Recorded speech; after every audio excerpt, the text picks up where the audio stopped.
We come back for our final act, and we see Seymour Skinner walking on an army base with another colonel. They're having a conversation about all the medals they earned, and this colonel mentions all of them that he earned securing that Montgomery ward in Kuwait City. What a great day for America. I couldn't show any more enthusiasm. They're walking to meet Skinner's new recruits. He's actually getting a bus full of fresh blood to be trained into soldiers. And it doesn't look like it's going to be the greatest group to get started with. We get one guy who comes out and immediately is like, hey, where do I get my grenades at? They don't have them group toilets here no more, do they? Apparently, from the director's commentary, they said that there are many times that various Army veterans who are fans of the show that have had the opportunity to meet the creators often would say that a lot of the guys would quote these lines at each other while they were, doing various acts around the base. That's awesome. We see that Marge and Homer have become concerned with Principal Flanders' principaling style, I guess you would say. Principaling style? His principaling, that's right.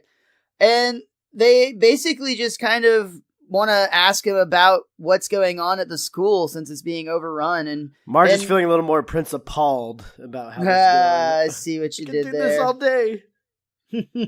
Actually, that's it. I have no more now. But we actually see Ned recall back to his childhood, and we get the first ever glimpse at the parents of Ned Flanders. And this whole sequence is actually the inspiration for an episode that we are going to be getting in just a couple of seasons, Hurricane Nettie, where we meet his parents and realize that has caused Ned to have a lot of pent-up rage and frustration.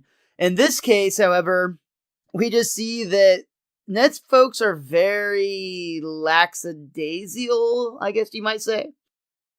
Oh man, Ned spilled ink all over my poems. He's a real flat tire. I mean a cube, man. He's putting us on the train to Squaresville, Mona. Oh. Whoopsie doodle. So you can see that clearly because of the way he was raised by his overbearing parents, that's why Ned came out the way he did. Absolutely. We cut back to Skinner at the base, and he's doing the classic thing you see where the sergeant is running his men. He's yelling out chants. Clearly somebody on the Simpson staff is a Stanley Kubrick fan because this is shot-for-shot sequence right out of the movie Full Metal Jacket. Or Major Payne. I love Major Payne, actually. That's a funny-ass movie. I haven't seen that in forever. I hope it holds up. For now, though, Skinner hears his men saying some off-color phrases while jogging. I knew a woman in Paris, France. Had a big hole in her underpants. Wait. Where did you pick up that filth? We heard Sergeant Clark's company singing it, sir. Yes, well, there will be no smut in my company. You're in this man's army to learn. We see him jogging again. I don't know, but I've been told. The Parthenon is mighty old. How old? We don't know. Well, that's real good, but it needs improvement. Which, to be fair, I did some adding up. The Parthenon from the day that it was completed would now be 2,456 years old. It was completed in... Richie the Whiz Kid over there. It was completed in 438 BC, but they did still keep, doing construction things inside, so the real date was 432, but I took it from 438 BC, so if you don't remember, the Parthenon's, the most famous building from ancient Greece, basically, in Athens, so they're actually considering, reconstructing parts of it to keep it intact now. But I think it would be badass to go see that. That and, the Colosseum are just... They're so big in history that I think it would be really cool to go see it. Yes, I would absolutely be down on that. That's official. We're going to be planning the Best Darn Diddly meetup. The Best Darn Diddly road trip. I like that. Yeah, Best Darn Diddly road trip. We're going with that. We'll let you know when the first stop. It should be, you know what? Fuck it. I'm going to say we're doing Universal Studios in October of 2020 because I want to do that anyway. So that's going to be the first one, and we'll hopefully get across the pond at some point too. If you want to help out with us, please send everything to our Patreon so we can actually afford the tickets. Yeah, that would be really, really cool, actually. But, yeah, and, you know, give us more time to put more efforts into this and get some swag and buttons and stickers and all the cool shit. That's definitely a cool thing you could do is help us out with our Patreon. It's Best Darn Diddly, just like everything else online. You could also hit up PayPal at bestdarndiddly@gmail.com. All right. That was us robbing them of their money, just so we knew. So Skinner is trying to, I think, essentially cover his loss that he's feeling from not being a principal anymore by being in the Army. And we see Bart is also struggling to find his place in the world. And we've talked about this sequence a couple times already, but this is where we see Bart is now on the couch. He's staring into Principal Skinner's photograph from the Army, and he's clearly very upset when Lisa approaches him. Wow, I never thought Principal Skinner could become any more of a square, but there's the proof. It's weird, Lise. I miss him as a friend, but I miss him even more as an enemy. I think you need Skinner, Bart. Everybody needs a nemesis. Sherlock Holmes had his Dr. Moriarty. Mountain Dew has its Mellow Yellow. Even Maggie has that baby with one eyebrow. And I love you get this musical cue here of like kind of like almost like a Psycho flair, and you see the one-eyebrow baby lurking in from her stroller, his stroller. It's a dude. His stroller into the Simpsons home. Yeah, it's Gerald. This is the third of 3 characters that were intended to be a one-off gag that we have now seen become permanent residents of Springfield. I mean, every Jedi Master has to have an opponent, right? Absolutely true. And we already talked about Batman and the Joker. We could keep going on and on. I was talking about the babies. Oh. Even the younglings? I'm thinking of all the memes I see now about that. Yeah, they're all over the place.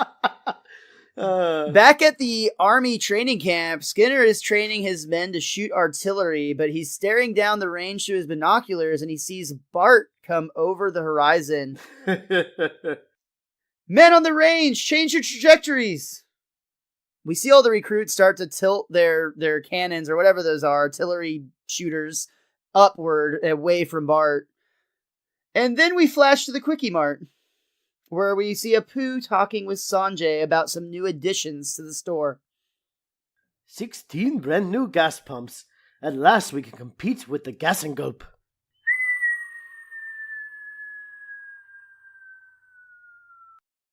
And what's great about this joke is we don't actually ever see anything. You just see Sanjay and Apu staring up at the sky as we hear this whistling sound. And honestly, this next bit almost is my favorite joke. It's a very, very, very close second. There is one that is going to trumpet, for lack of a better word, or president later, but that's a whole different thing. We'll get to that one soon. But this sequence where we see Bart and Skinner walking on the Army base, and there's no other reference to the Quickie Mart throughout the rest of the episode, except we see a smoking red K, clearly off the sign, falls in the background while Skinner and Bart are talking. Brilliant, brilliant sequence. They get to show the mayhem and destruction, but make it funny by not showing it. Yeah, I mean, clearly if that were the case, that a K could fly all the way from the Quickie Mart to the Army base, Sanjay, Apu, and anybody within a couple of blocks of that place are dead by now. Or they're going to start firing Ks out of the cannons or out of the artillery instead of the bombs that they're firing. But either way, firing is in fact the subject of the day that Bart and Skinner are talking about. Bart wants Skinner back, and he has a plan to get Flanders fired so that Skinner can get his old job back. If there was some way we could get rid of Flanders, would you want to come back? I must admit, I do miss the school, and frankly, the Army isn't quite as I remembered it. And then you get the guys driving by in the tank, and one of them's mooning Skinner, another one's swearing at him, and another one's tossing a beer at him. And then Skinner's like, actually, it's exactly as I remembered it. I do want to come back, but it doesn't sound like Flanders is going to get fired. Oh, I think I can get him fired. I got you fired, didn't I? Yes. I'm so unimpressed, just no selling Bart and his ability to get someone fired. This is that sequence that Mike Price mentioned before he had to depart, where Skinner and Bart have another tender moment here, where Skinner says, if this works, we're no longer going to be able to be friends. Well, not unless you agree to become a good student. That's not likely. They move forward with their plan, knowing that their friendship will end. We'll always have the laundromat. They'll always have the laundromat, that's right. I love, too, though, Bart actually has Skinner over to the house to make a plan to get rid of Ned, and Homer is there, and Bart literally said, once I told him it was to get rid of Flanders, he insisted on being here. That is true. So they have a plan. I mean, the school is already in shambles. They really just need to invite Chalmers there to see how bad it's gotten. But one question does remain. Even if they get Flanders fired, how are they going to get Skinner out of the army? No problemo. Just make a pass at your commanding officer. Done and done. And I mean done. What's going on in there? Nothing.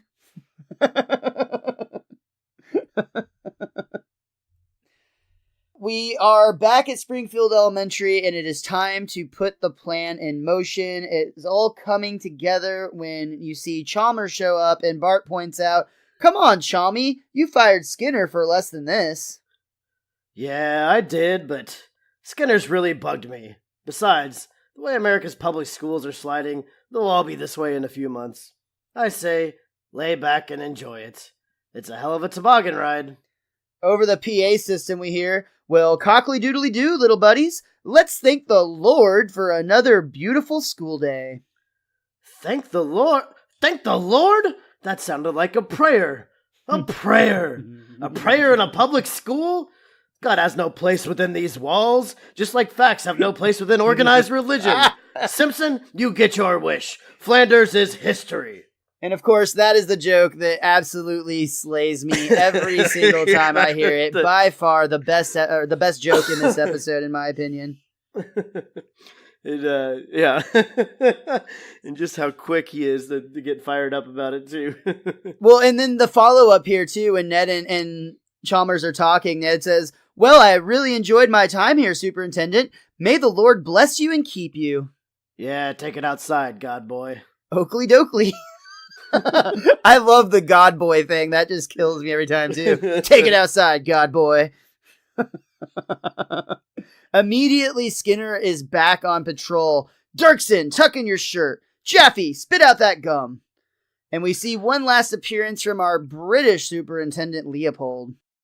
"You really think it's a good idea to give that freak his job back?" He seems to know the students' names. In a beautiful reset moment, again, as Mike Price pointed out before he had to leave, he already talked about how great of a Simpsons reset this episode has, and it truly is arguably one of the best we've had so far. Bart and Skinner find themselves in the now somewhat cleaned up hallways of Springfield Elementary, facing each other, and they actually say to one another, "I guess we've got to be enemies now." And then the two of them actually hug.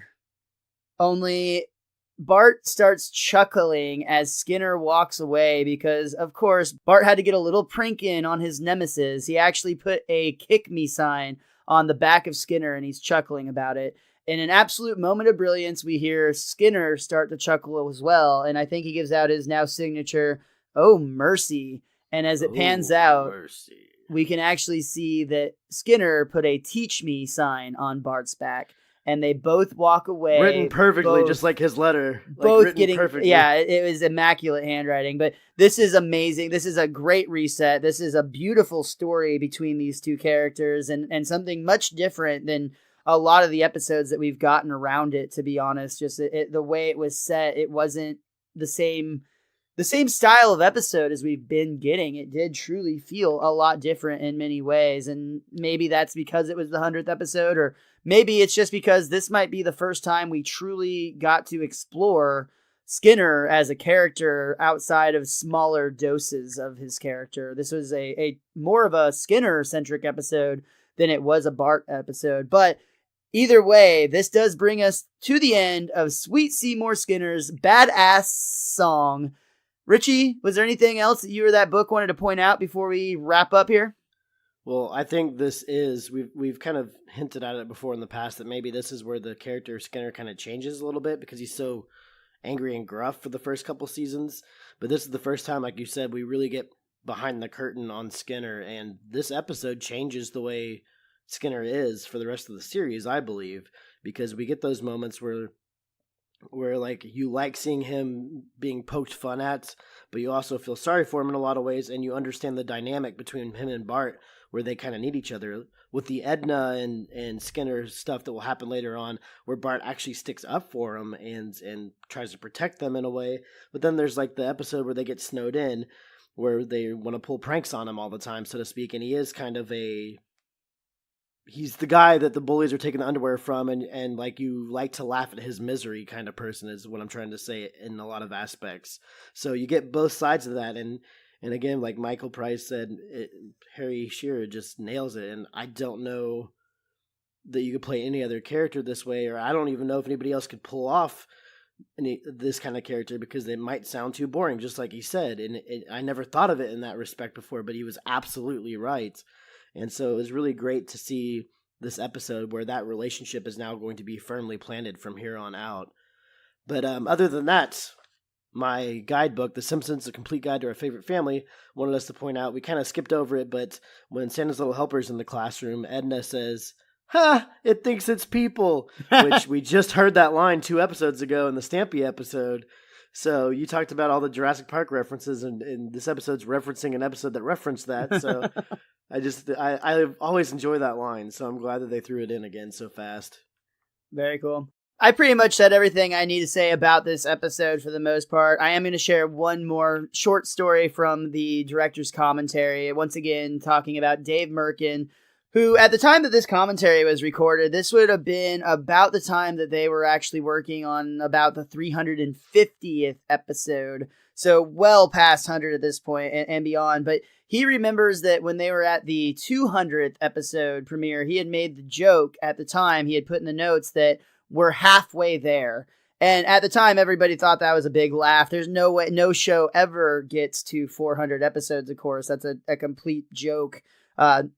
Surely after 200 episodes, a cartoon is on fumes at that point. But then, of course, as we know, at this point, listening to the director's commentary, which is in 2004, again, around the 350 episode mark, just hearing the creators of the show reflect on that joke and now realizing that 400 is very much possible. And now being in 2018, we know just how much farther that has gotten, where we are very quickly approaching a possible 700th episode. It is almost a number that just becomes too big to comprehend. But all in all, the first 100 episodes, for this podcast purpose, this has been an amazing ride. I am so excited to dive in and keep going. I still think that there are better episodes to come, and that's not a slight against what we've watched, because so far, almost all of them have been amazing, but I just know that there are a lot of episodes, partly because I remember them, and partly because I always get requests on Twitter and Instagram. I see you guys out there talking about how you can't wait till we get to certain episodes. At Teach That Ash, Ashley, an awesome person to follow on Twitter. Sweet girl, and pretty easy on the eyes there, fellas. I think she's single. I'd go after it if I were single myself, not gonna lie. But regardless of all that, she even asked us if we were going to do an episode from like season 12, and bear with us, Ashley. We're going to get there, but we've got a lot of great episodes. I don't know. Are you going to fund our trip overseas first? Yeah, that would be... She asked, what does a girl have to do? And that's the answer. Take us to Springfield and buy us some duffs. I said overseas, not... I didn't say which Springfield. There's a Springfield in Universal Japan, I'm pretty certain. There's a Springfield in every town. But on that note, thank all of you for joining us for our reviews of the first 100 episodes of The Simpsons. I know for myself, it's been a blast. I'm pretty sure I can speak for Richie, and we've had... and we have a long way to go, so looking forward to that. But on that, let's go ahead. I would just want to say, to piggyback off of what you're saying, it's awesome. I love seeing everything about people requesting episodes and saying we can't wait to get to a certain episode or another. But also the point of this podcast is to remember some of the episodes that might be lesser in your mind. And it's already happened specifically in this season a lot, where there's episodes you think you just want to gloss over quickly to get on to a more important one. But when you actually peel it back and look at everything in the individual episode, they've all been really, really good this season. And there's ones that have been catching us off guard. And I just want to remind everybody, don't overlook any particular episode because you're going to miss so many amazing moments and great things. So please, while we all want to get to the really, really fun episodes, a lot of these episodes in their own way are incredibly fun. And I can't stress it enough to just keep coming with us on these adventures and keep listening because there's so much greatness in all the Simpsons. Absolutely. And on that note, we're going to go ahead and call it a day on this week's Best Darn Diddly Review Show. Richie, go ahead and tell them where they can find you online. You can follow me on Twitter. I'm at @thewiz_kid23. Also, while you're on Twitter, go ahead and give the show a follow as well. That's at Best Darn Diddly. That's DIDDLY. That works on Instagram, Facebook, YouTube. Miles has his Mr. Most Days Off channel. I have stuff that happens on that channel occasionally once every few weeks. We're going to get you another Wrestling the Wiz Kid here very soon, I promise. Well, it'll be out by the time this podcast comes out. And for me, I am at Mr. Most Days Off. That works pretty much everywhere. And don't forget, worst contest ever. Use the hashtag worst contest ever anywhere on social media. You're going to be entered to win an early release copy of Mike Reese's new book coming out this summer, Springfield Confidential. Jokes, secrets, and outright lies from a lifetime writing for The Simpsons. Remember, it's hashtag worst contest ever. We look forward to seeing you back next week as we're getting close to wrapping up season 5, but we've still got a few more to go. We'll be back with our review of The Boy Who Knew Too Much. We think we're people. And until next time, be cromulent to each other.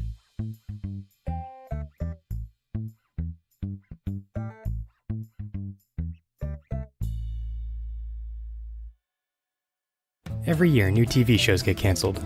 Some make it an entire season, and some don't even make it that far. I'm Ed, host of Unaired, where each week we review a show that was canceled with episodes left unaired, then pitch our ideas for what could have been future episodes of those shows. We've covered shows like Cavemen, the show based on the Geico Cavemen commercials, the ill-fated 2011 Wonder Woman pilot, a show called Look Well, where Adam West plays an aging TV detective who thinks he can solve real crimes, and many more. You can find us on iTunes, Google Play, unairedpodcast.com, or wherever you download podcasts. And remember, some things are better left unaired.